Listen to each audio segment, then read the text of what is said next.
Welcome back to Chapter 3 of our series, How We Got Here, The Crises That Shaped Us.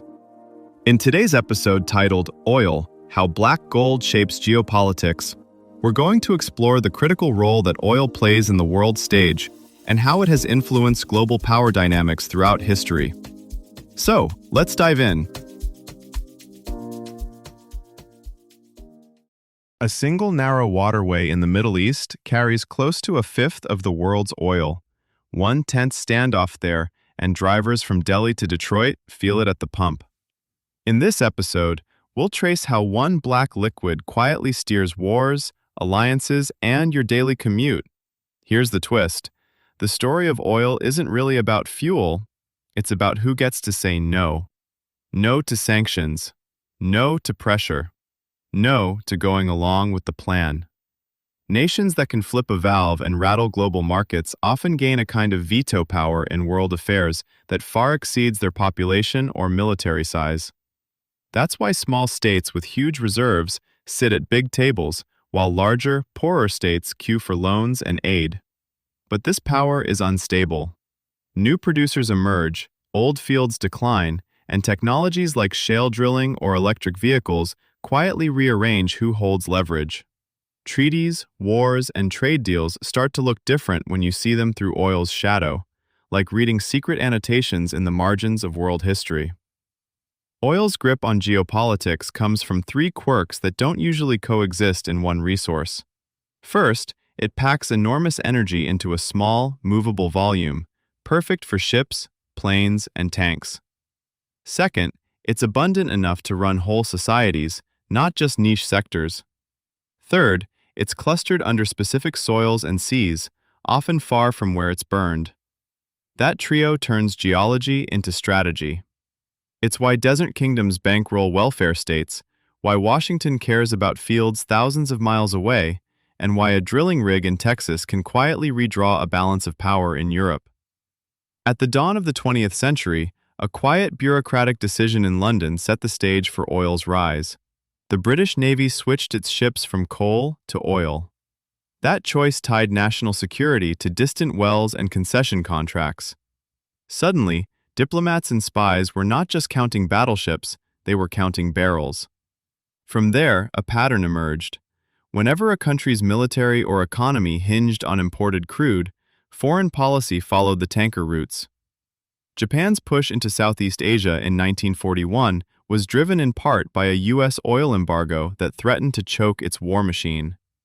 Decades later, Iraq's invasion of Kuwait in 1990 wasn't just about a border dispute, it was about absorbing reserves that could have vaulted Baghdad into a price-setting role. Control doesn't always mean ownership. The United States, now the world's largest producer, still imports and exports significant volumes, using infrastructure, finance, and naval protection of sea lanes as levers. Meanwhile, export-dependent states like Saudi Arabia or the UAE wield influence by adjusting how much spare capacity they keep in their back pocket. A few million barrels a day that can cool or heat markets. The 1973 Arab oil embargo revealed how vulnerable consuming nations were. Lines at gas stations in Western capitals translated almost overnight into new institutions.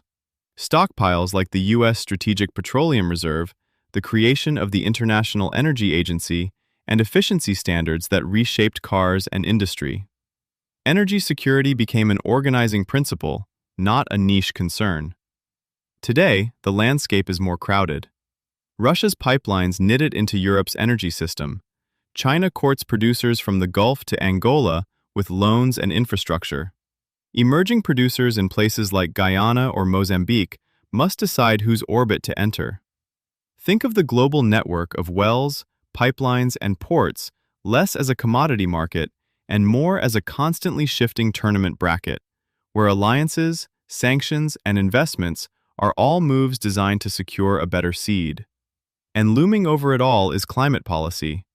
Efforts to phase down demand without triggering destabilizing shocks for states whose budgets and regimes rest on crude.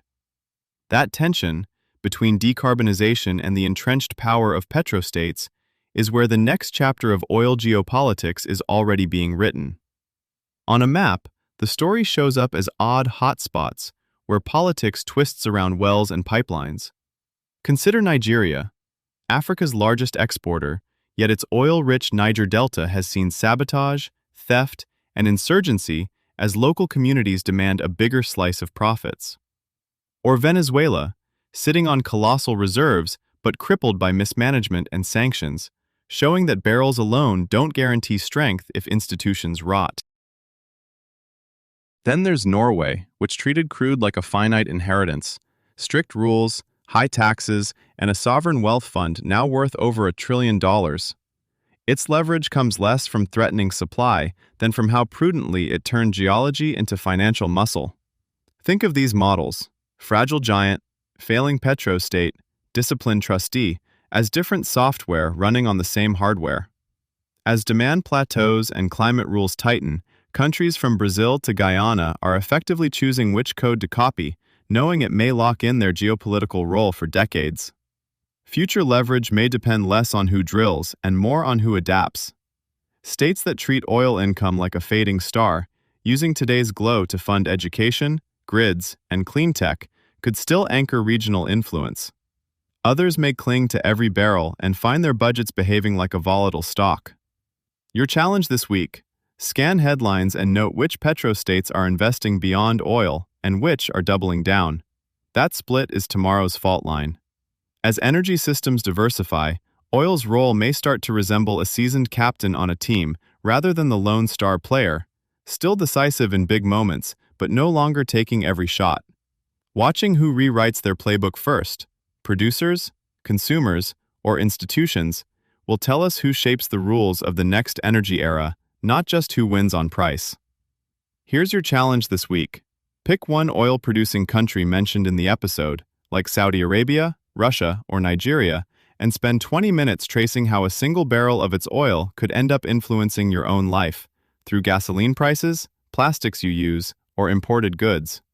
Then, switch one product or habit that depends on that oil.